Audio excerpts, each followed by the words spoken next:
স্বাগতম জনাইছোঁ আপোনালোকক মোৰ ইউটিউব চেনেললৈ। যোৱা বছৰৰ যি আপোন ঘৰৰ যি ফাইনেল ছাবচিডি বাকী আছিলে 3 মাহৰ বাকী আছিলে, আপোনালোকে 3টা কিস্তিত 3 মাহকৈ 9 মাহৰ আপোনালোকে ছাবচিডি লাভ কৰিছিলে। যিটো 3 মাহৰ বাকী আছিলে জানুৱাৰী, ফেব্ৰুৱাৰী, মাৰ্চ, অৰ্থাৎ ফাইনেন্সিয়েল ইয়েৰটো আপোনালোকৰ যিহেতু বেলেগ হয়, সেই হিচাপে আপোনালোকৰ এই 3 মাহৰে জাষ্ট বাকী আছিলেগৈ। সেইখিনি আপোনালোকে চাওক পাইছে। আৰু এই যি যোৱা আপোনালোকৰ এপ্ৰিলৰ পৰা লৈ পেলাই আপোনালোকে ডিচেম্বৰলৈকে যিখিনি লাভ কৰিছিলে, এপ্ৰিল, মে', জুন, জুলাই, আগষ্ট, ছেপ্টেম্বৰ আৰু অক্টোবৰ, নৱেম্বৰ, ডিচেম্বৰ, এই 3টা ভাগত আপোনালোকে 3 মাহকৈ 9 মাহৰ আপোনালোকে ছাবচিডি লাভ কৰিছিলে। আৰু যি শেষৰ যিটো 4 নম্বৰ ছাবচিডিটো আছিলে 3 মাহৰ, সেইটো আপোনালোকৰ পৰহি সোমাইছে। বহুতে সেইটো বস্তু কৈ আছে যে তেওঁলোকৰ সোমোৱা নাই পইচা। যদি আপোনালোকৰ সোমোৱা নাই, সেইটো DBT মোডত ডাইৰেক্ট পঠোৱা হয়। এইটো আপোনালোকৰ একাউণ্টত নোসোমোৱাৰ কোনো কথাই নাই। যদি কেনেবাকৈ আপোনালোকৰ একাউণ্টত ক্ৰেডিট হোৱা নাই, আপোনালোকে নিজৰ একাউণ্টটো গৈ পেলাই চেক কৰকগৈ, বেংকত গৈ পেলাই। কিবা বেলেগ সমস্যাৰ কাৰণেহে নোসোমাব পাৰে, কাৰণ সকলোৰে পইচা সোমাইছেই কিন্তু।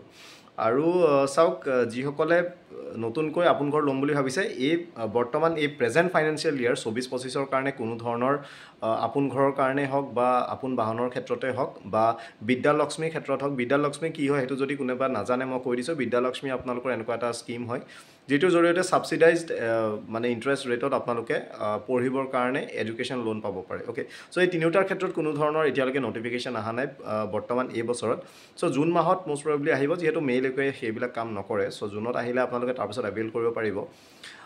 আপোন বাহন যিসকলে যোৱা বছৰ লৈছিলে 2% ছাবচিডিত, বা EV ইলেক্ট্ৰিক ভেহিকেল ল'লে 3% ছাবচিডি আছিলে, সেইখিনি যিহেতু জাষ্ট যোৱা বছৰ দিছে, তাৰ ছাবচিডি আপোনালোকে ইমান সহজে ইমান সোনকালে আপোনালোকে নাপায়। সেইটো মিনিমাম 1 বছৰমান হ'ব লাগে আপোনালোকৰ লোন মানে চলি থকাটো, তাৰ পাছতহে আপোনালোকে পায়। পইচাটো আপোনালোকে পাব বাৰু পোৱাটো। ঠিক সেইদৰে আপোনালোকৰ আপোন ঘৰৰ ক্ষেত্ৰতো বৰ্তমান জাষ্ট 1% ছাবচিডি আছে। যিসকলে প্ৰথমতে লৈছিলে 3.5% আছিলে ছাবচিডি। বহুত বেছি আছিলে বাৰু সেইটো সময়ত ক'বলৈ গ'লে।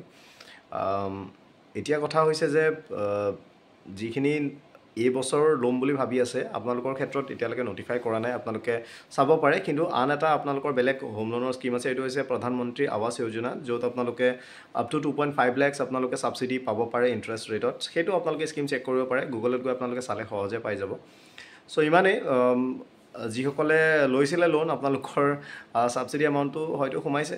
আপোনালোকৰ লোন এমাউণ্টৰ ওপৰত ভিত্তি কৰি পেলাই বা আপোনালোকে EMI কিমানকৈ দিয়ে সেইটোৰ ওপৰত ভিত্তি কৰি আপোনালোকৰ ছাবচিডি সোমাব। কাৰোবাৰ 2,000, 3,000, 6,000, 11,000, 15,000, 20,000লৈকে সোমায়। তেনেকুৱা ধৰণৰ বস্তু যিসকলৰ সোমাইছে। যিসকলৰ নাই সোমোৱা, যদি কেনেবাকৈ সোমোৱা নাই, আপোনালোকে বেংকৰ ব্ৰাঞ্চত গৈ পেলাই আপোনালোকে কথা পাতকগৈ। আৰু যিসকলে ল'ম বুলি ভাবিছে, এইবাৰ আপোনালোকে নটিফিকেশ্যন অহালৈকে আপোনালোকে জাষ্ট ৱেইট কৰক। আৰু সিমানেই। আপোন বাহনৰ ক্ষেত্ৰত যিসকলে সোধে, এতিয়া ইমান সোনকালে নাপায়। 1 বছৰ আপোনালোকৰ লোন লোৱা হৈ লওক, আপোনালোকে দিয়া হৈ লওক, তাৰ পাছৰ পৰাহে আপোনালোকৰ ছাবচিডি এমাউণ্ট একাউণ্টত ক্ৰেডিট হোৱা আৰম্ভ হ'ব। থেংক ইউ ভিডিঅ'টো চোৱাৰ কাৰণে। নতুন ভিডিঅ'তে লগ পাম। আজিলৈ ইমানেই।